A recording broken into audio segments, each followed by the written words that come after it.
to the President to respond to some questions that have arisen through our proceedings, and he's responded. And in particular, he responded to our question regarding the disbandment of the PKTT. I'm not sure if you've been privy to it, because you seem to be privy to a lot of things. No, I have not seen that response yet. But anyway, the President indicated in his response that he was not aware of the Minister's directive to disband PKTT. He did not agree with the view that the IMC had ceased to exist in the sixth administration.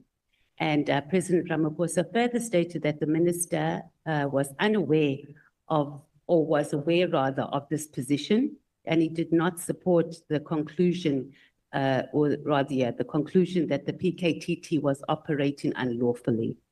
And pretty much you are saying he did not endorse the decision to disband it. And he indicated also that as late as February 2025, the PKTT was still continuing to do its work and had not been formally disbanded. And that was according to his knowledge. So this evidence differs very greatly to what Minister Mkhwanazi told us, because he said that the President had supported his decision.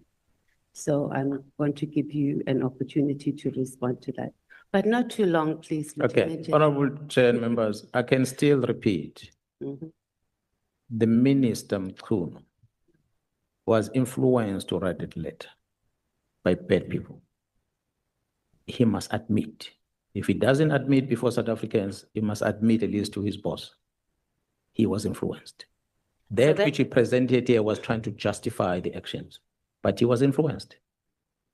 So we pushed him, because that brings me to the next question. We pushed him on that, and I'm sure you watched his testimony, and he was very clear that it was his own decision and that he has taken responsibility for it. So do you have any other supporting evidence that he told the committee that it was his decision? So you saying your view is that he was pushed. Besides you having a view, do you have any concrete or evidence that can, or where we can go to get that information that he was pushed?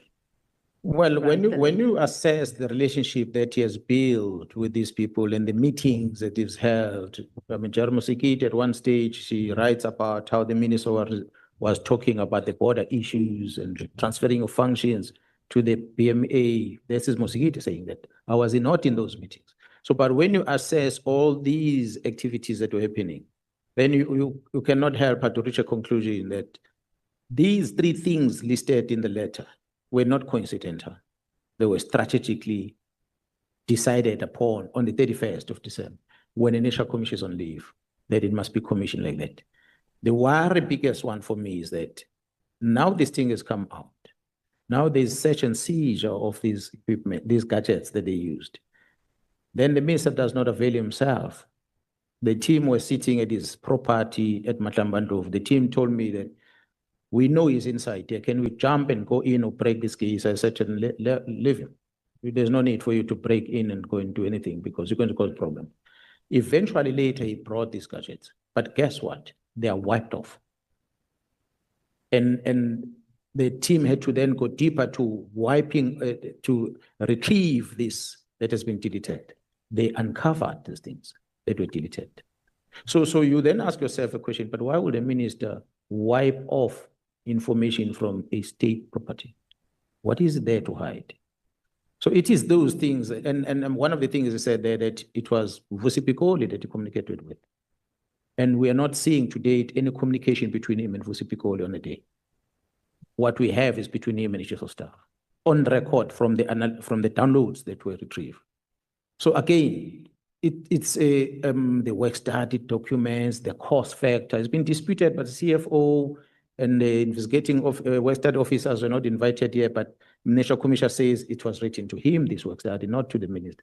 The Act does not empower the minister to interfere with the structures of the police and so forth.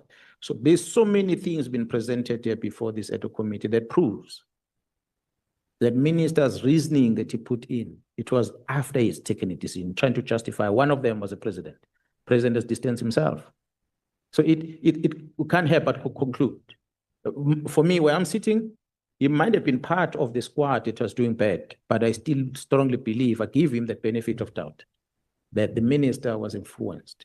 Being new in the department, doesn't understand much, like many leaders, they get captured by these members and they make them to do things that they shouldn't do. So we wouldn't at this stage have access to the messages that were downloaded on his gadgets? Well, most of them are with the team that's investigating in KZN. Okay. That is dealing with the case, and I know in Gauteng as well. But So KZN is the one that is, I'm sure, through the engagement. And who's in charge there at KZN? Would we be able to access that? There is a Brigadier Nhlanhla is a lead investigator, but he works with the prosecutors from the NPA in KZN. So, as I said, I'm a complainant, so I don't get deeper into understand exactly. They just brief me. I talk about things when they update me about the status. But otherwise, I don't necessarily know what they do and where are they. I would have wanted them to be in court in December already, but they have not been in court. So I think just as far as our legal team and evidence leaders, perhaps we should look into if we can access that, Chair. Thank you. We want to move on to the movement of dockets because I'm just a tad confused here. So when you were here the last time, you said you only found out about the dockets when they were already moved, right? And then, let me just open this thing that's just closed. When they were already moved. So we've had the National Commissioner, we've had Kamalo, Lieutenant General Kamalo, even Sabia and Sentimule say that they did not communicate with you regarding the movement of the dockets. And I might have misunderstood what you had said earlier, Lieutenant General.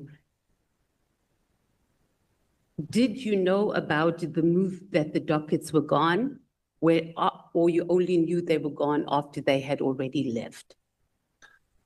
I became aware when Jarossin Tumule called me and tell me that dockets are in Pretoria and you need to come to KZN. Okay, so it was how I understood it.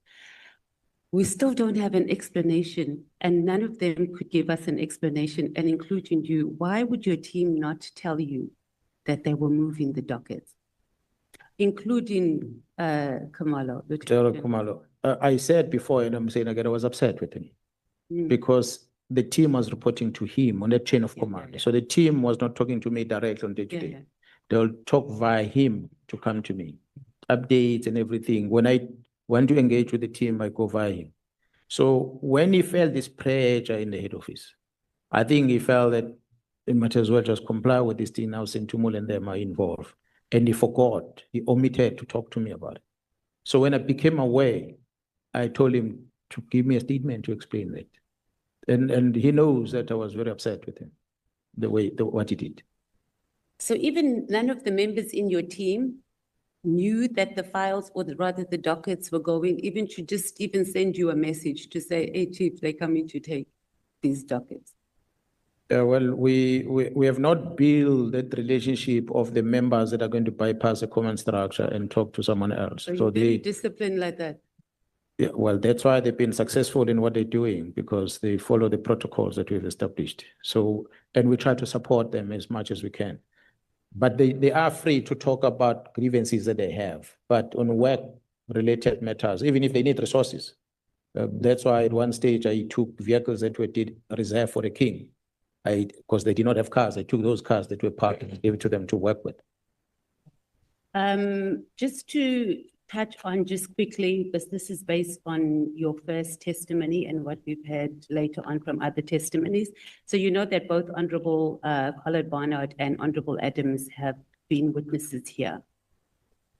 When you gave testimony here before, you were very firm that if you continued being pushed, that you can come with more receipts. Do you still hold that view about our members of parliament being involved? Yes, I can, Honourable Member. That's why I said before, when I spoke today, that our political leaders become victims themselves because of intelligence. So as much as the members might think good, I spoke about Mr. Adams was here. He might think he's doing what is good for what he's doing, not knowing that he's actually been used to do wrong.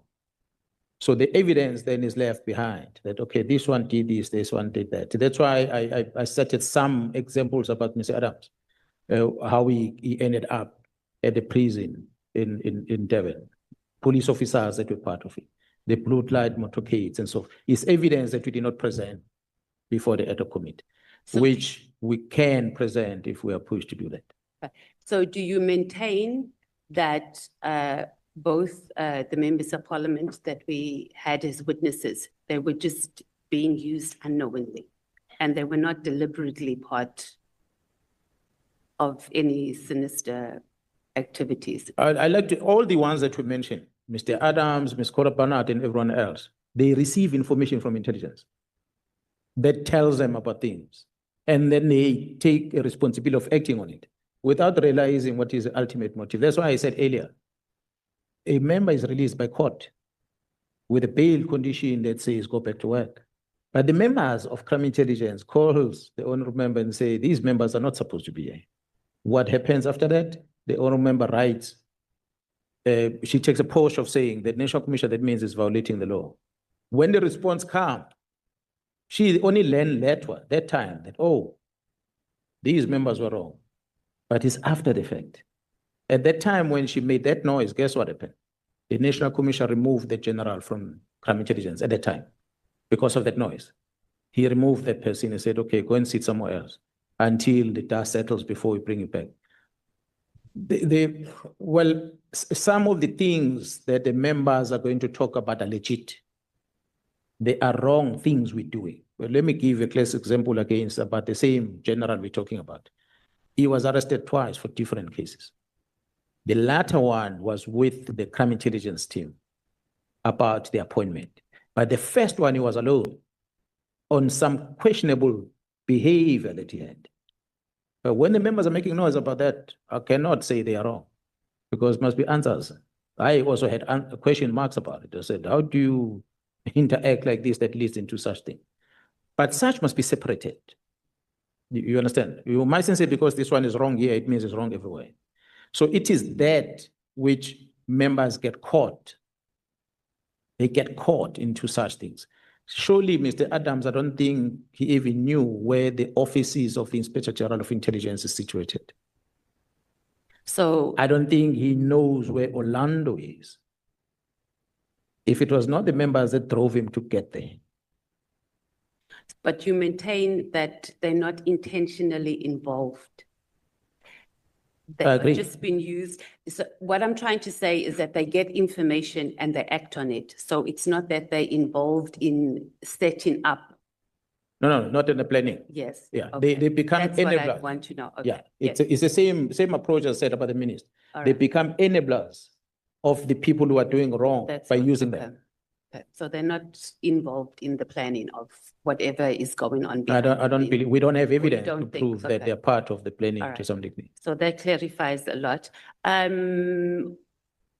Honorable Adams, from what you know, is he under surveillance?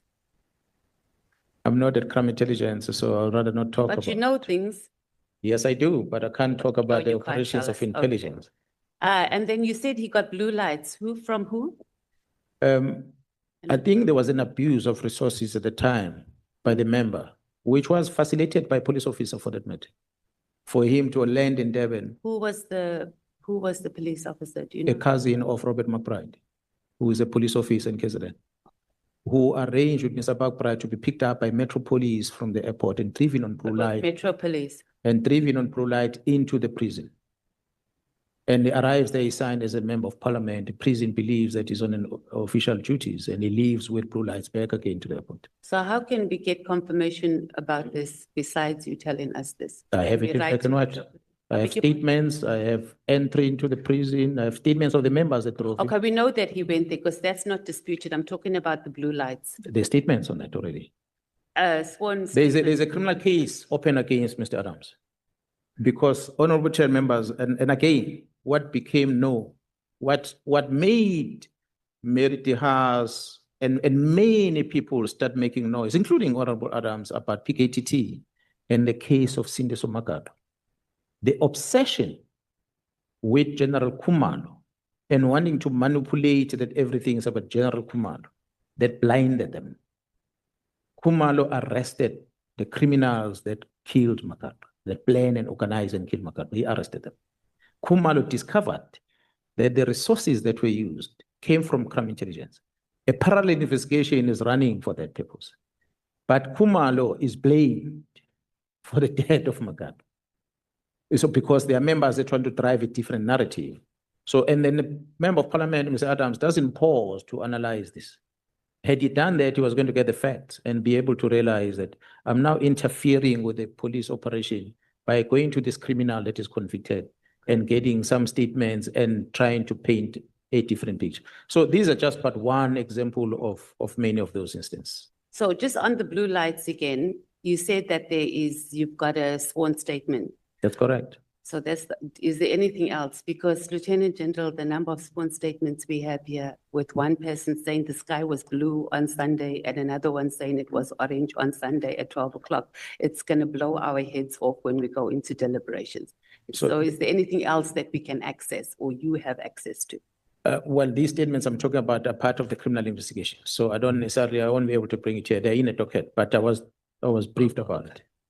No problem. The apartment you went to at the Pearls, whose apartment is it? Well, I think the person that assessed me together, I won't give his name, but he was renting that apartment himself. So why didn't you meet at the Oyster Box? Because they have meeting rooms there. Why did you decide to go to the Pearls? The plan was to control the space where we're going to meet this guy so that you can be able to dominate what's happening there. You can't go to Oyster Box and sweep. You mean you? I beg your pardon? Who's we? You mean you? Me and General Khumalo. Oh, okay. So we plan it together to say, find a space, a place that no one else can come in so that you can be able to do what we can do. You're a bit nervous or unsure about what would happen. We already knew who's Kat. So I'm meeting Kat already knowing who is this person you are meeting. So you can then therefore not risk not to keep records of this meeting, because it must build an investigation. And did you actually record the meeting, or you just said it was just sort of because you haven't given us the recording? Yeah, well, I have not given you a recording, and I'm glad that the meeting, I've explained and I've disclosed the meeting or what was the content of the meeting, and I did not want to take whatever that we did there with intelligence and give it to Parliament. But for me, I was saying to him, I said to him that we dominated the space. So whatever activities that took place in that place, it's not claiming to be drinking. Once a criminal investigation unfolds, there will be evidence on that. So besides what you told us today about what happened in the meeting and what you had written in the SMS or the message that you sent, there was other stuff that happened that you can't tell us? No, there's no other stuff. We came in there, we sat and we spoke. It was only about... And you spoke about what it is you reported to us today. There wasn't anything else. Everything that we spoke about is what I wrote in that message. So why wouldn't you give us the recording as well? No, well, remember, I said some of the things when we do from the intelligence point of view might not necessarily be admissible in any investigation. So the how part and all that is with General Khumalo. So I don't want to, because it is them that had to prepare the room, intelligence to prepare that room for us to meet. Okay. Why did you believe that Mr. Nhlanhla needed to be protected? That because you didn't tell us initially about the meeting, why did you think he needed to be protected? Oh, no, he is the one who said to me, the names that he's giving me are people that are dangerous, and he wouldn't want those names to be known, and he wouldn't want them to know that he's the one that told me about them, because he gave me their properties where they're located. Now I know Steve Motsume stays in Waterfall Estate. Now I know Steve Motsume owned the property there down Sentin side. I know Spia's properties. So the fact that he was disclosing such personal information about the people that, according to him, are heavily involved in the wrong, that they might harm him. That's why I wouldn't have. The only person that I could tell out of that was a team that is investigation. That's why I sent Khumalo, this is information, take it further, which they did. So the only time I'm mentioning this, in actual fact, remember, I did not even say it in this committee, nor at Nhlanhla. the names of the people and the things that we spoke about. I wrote that to Sinona, and I copied that to the Senior Yeah, Council. you It did say ended that. there. But Sinona took it to the Madlanga Commission and Yeah. was forced to go and pronounce on that. Why were you confident that he was not managing you? So what if him and Lieutenant General Sabia had plotted? So go and approach Lieutenant General Mkhwanazi, and then you must give him information, because what we need from him, the most important, or their objective, was that they needed you to intervene on a payment of a tender. So why were you confident that it wasn't them just managing you? No, the intention of him coming to me was tender. He was Yeah. made clear before he even arrives that he's frustrated with his tender. So I knew that up front. But our worry was knowing the person that he is. We cannot risk it. Tomorrow I'm going to meet him. He's going to take pictures of that, or someone else in the corner somewhere take pictures of our meeting, and that pictures is used for wrong things. So let's control and dominate the place where we're meeting. But you're not answering the question, Lieutenant General. Why were you confident that he was not managing you when he was giving you that information, and that him and Lieutenant Sabia were not in cahoots on how they should engage you? But what I'm saying, honorable member, is that right at the onset, the intention of coming to me was because of his frustration with his contract. That one I knew right at the onset. Right, yeah. But to make me help him to meet up with General Nhlanhla, he's going to give information. It's the information that I did not trust. Okay. It's an information that he was going to give that we were not 100% sure whether he's going to be telling us the honest truth, or he wanted to capture us or me into his web. That's why we said we identify the venue, we dominate the venue, he must come to our place that we are controlling. Did you threaten Major General Sanoa that you were going to inform Steve, what is it? Steve Motumi. Motumi, yeah. I wrote that in a WhatsApp message. It was only in the message. There was nothing else I never spoke outside to of him that. after that. I was actually making him aware that his friend that he brought to me, he's the one who spoke about the meeting. Now that he had introduced the meeting, the content of the meeting is going to become known. Yeah. And when it's becoming known, he must not blame me for making it known, because he's the one who introduced the meeting. I did not introduce the meeting. And what did you know, Steve, or what did you know about Steve at the time when you sent the message to Major General Sanoa? Well, at the time, I did not know who Steve Motumi. When he mentioned the name, I just took note of it. I knew Sbia. I didn't know about Steve Motumi. So when I left that meeting, when I contacted Khumalo, then I discovered that, yes, indeed, he's in the radar. And what I've heard ever since about Steve Motumi coming out all over, and the silence of the media out there about him, made me believe that perhaps we're on the right path. I want to go quickly also to just address something that Honorable Adams, your bestie, raised. He's gone. He's gone. He's here, don't worry, I'm sure he's here somewhere. Raised. Yes, sir. About the crime intelligence property that the PKTT members stay in. Yes. Right. Since then, our National Commissioner has responded and said there's crime intelligence properties that have been purchased. It's all above board. But are PKTT members staying in some of these crime intelligence properties? No, they're not. They're not. Okay. They're not. And I must also, again, I'm glad Honorable Adams is here. As I said, he also fall victim. He came here, Honorable Adams, and withdrew the statement that he had made against Khumalo when he said the riot in KZN happened as a result of Khumalo failure. He withdrew it.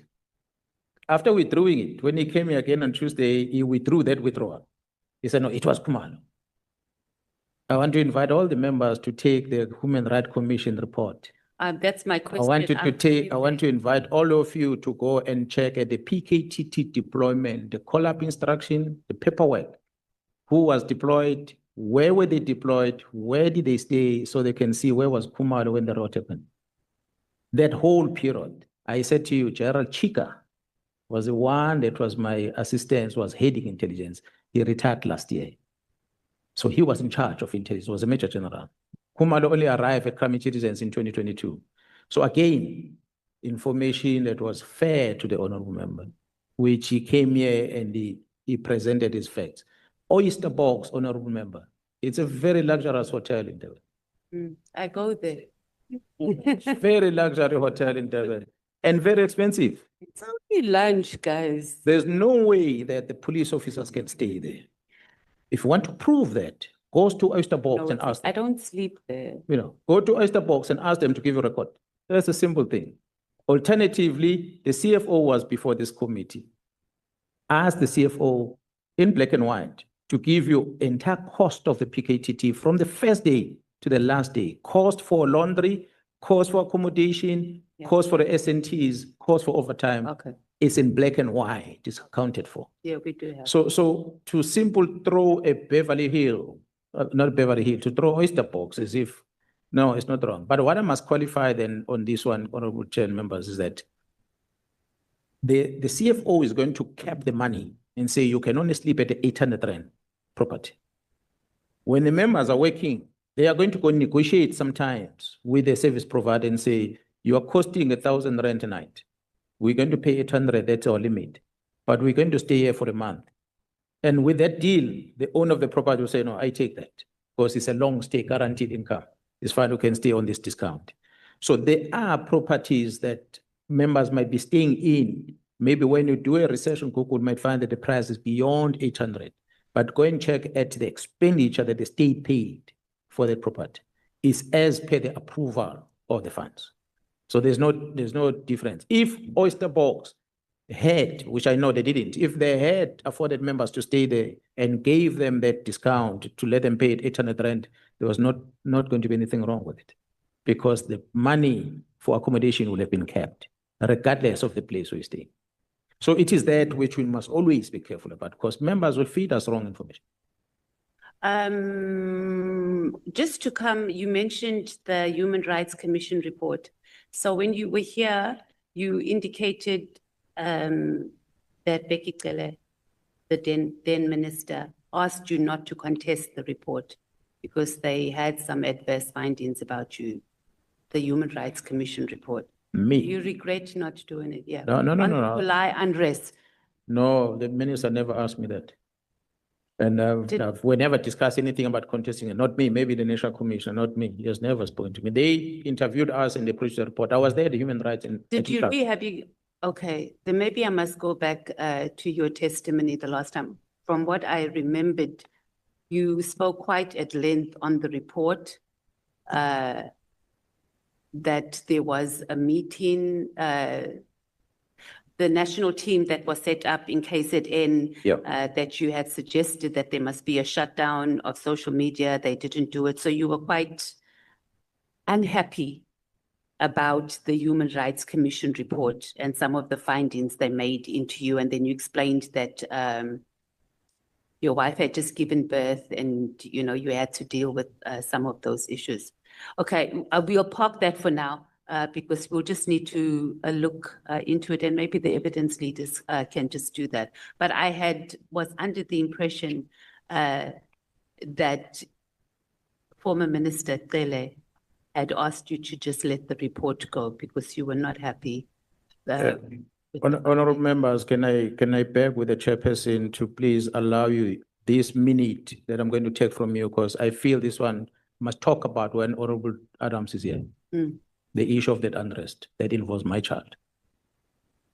Honorable Chair, if you will add that minute to honorable member because I'm taking this time from you. Nice to be you, Lieutenant General, because you can even put a minute. Honorable members. We get shut down very quickly. Honorable Adams is here and is listening to this.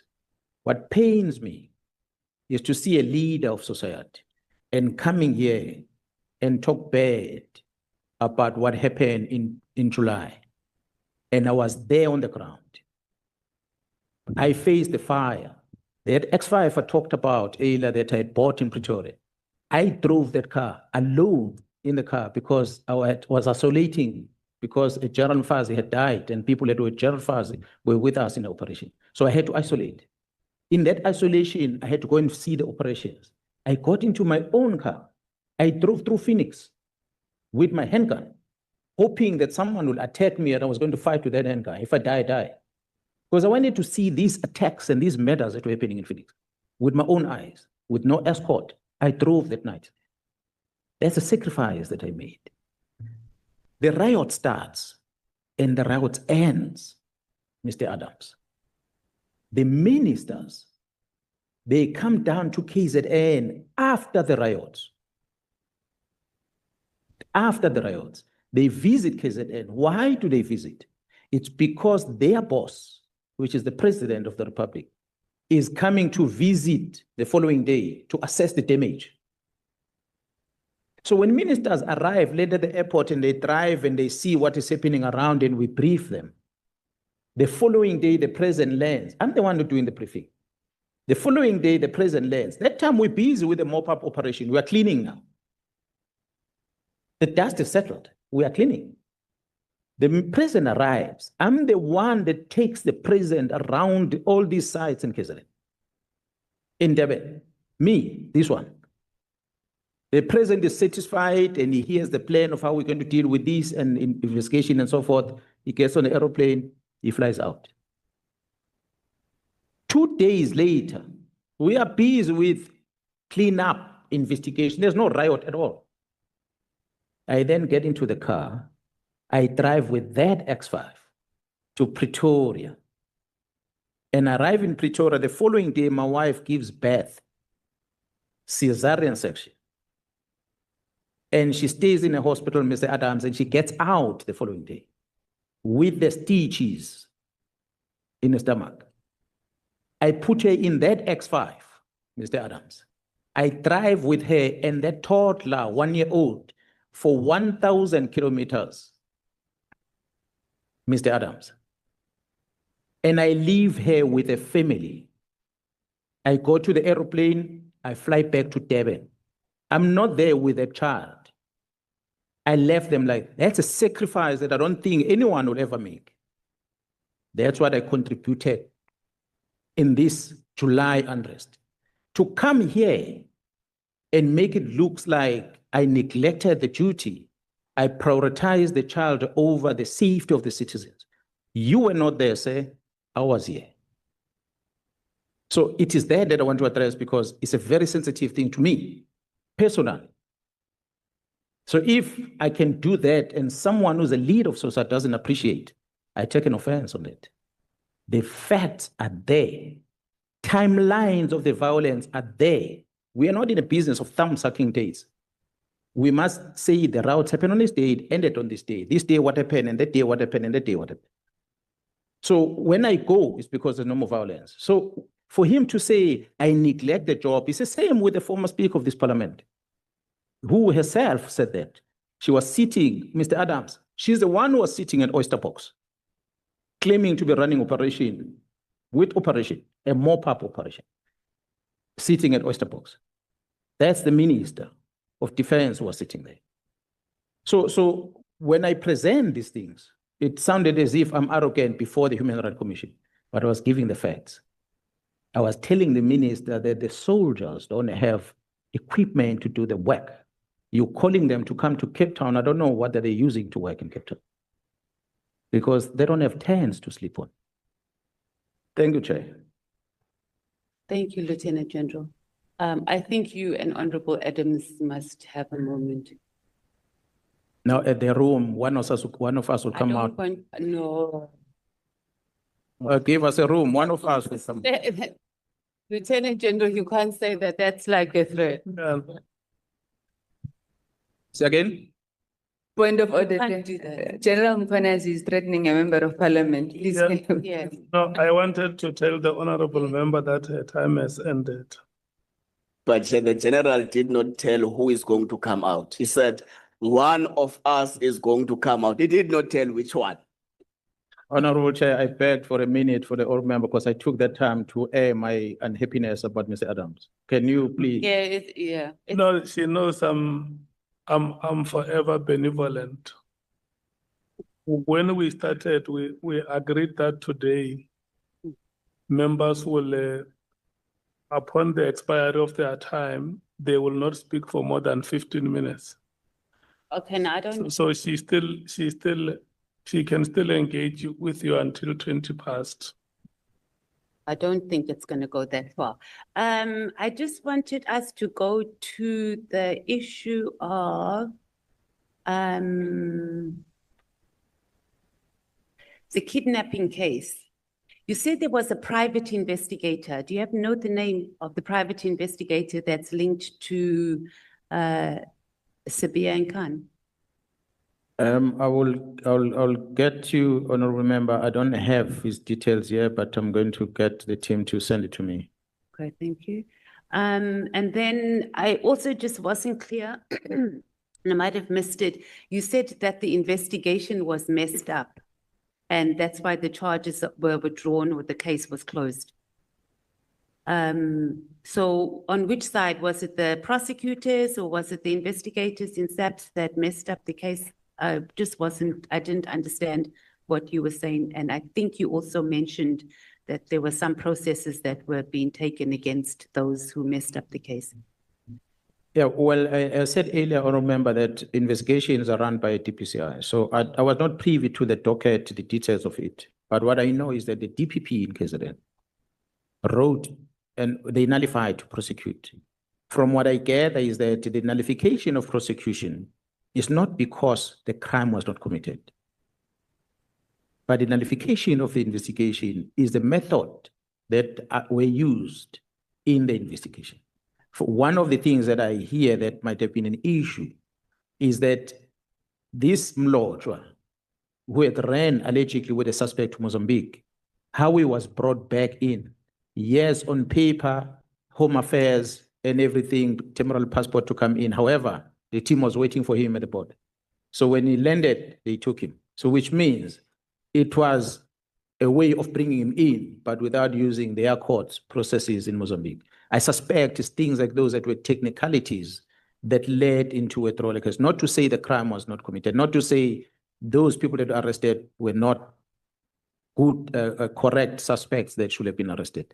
But again, it's me talking from what verbally I was hearing from the DPP. information But what that was written down as a complaint was sent to via NDPP to DPCI.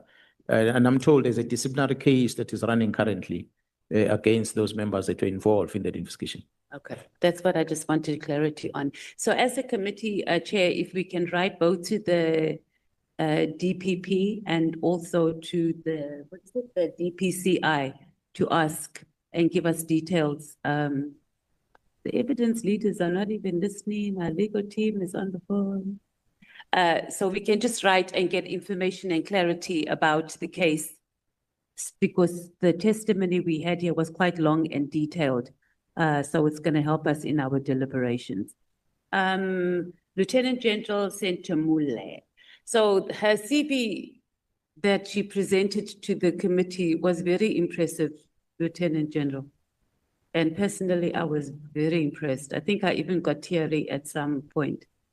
So what is not impressive, in your opinion, about her CV or her experience with starting in State Security Agency and then in SAPS? I have not scrutinized the CV, honorable member, but I believe that in a career in the organization might be impressive to some degree. However, one moving within the ranks in the police and the place where you're working, you have to go back and ask the credentials of the person. So for Mkhwanazi to wake up the next day and become the head of investigation, and he has never ran investigations in the past, there's always going to be a question mark. But again, management experience might cover that, might make up for that. So I do not know what her CV entails between the period when she joined the police up until now. But I like to believe the training, maybe the exposure of where she has gone to, a type of work that she was part of and leadership might have qualified her to be in that position, which means it might be an impressive CV. So I won't dispute that. I will not dispute that. But it's a person that on paper looks something else, but the behavior is something else. So you were talking about her behavior. We did, while she was here and giving her testimony, we did have a conversation with some of the colleagues that we felt that she managed us quite well.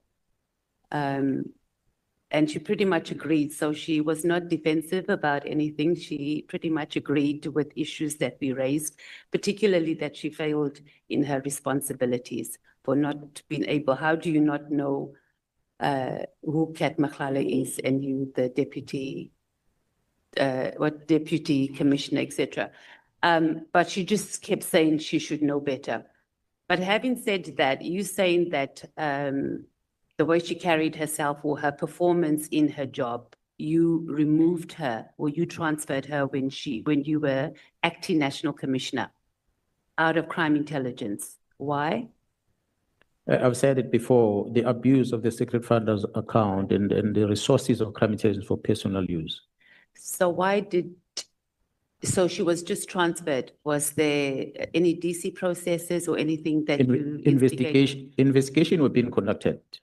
Investigations that I did not see the end of it because General Nhlanhla came in. So up to now, there hasn't been, from what you know. So Well, when you transferred her, Lieutenant General, did you also instigate an investigation? That's correct. Into that, and then you left, and you don't know whether that continued or not. In fact, she went through the ranks more. I like to believe that some of these investigations were stalled. One of them was Motley. We had removed Motley from crime intelligence. We've launched an investigation, but after we were gone, he was back at crime intelligence. So I think also as a committee, we should also write to find out what happened to those, particularly with Lieutenant General Sentimule. What happened to those processes?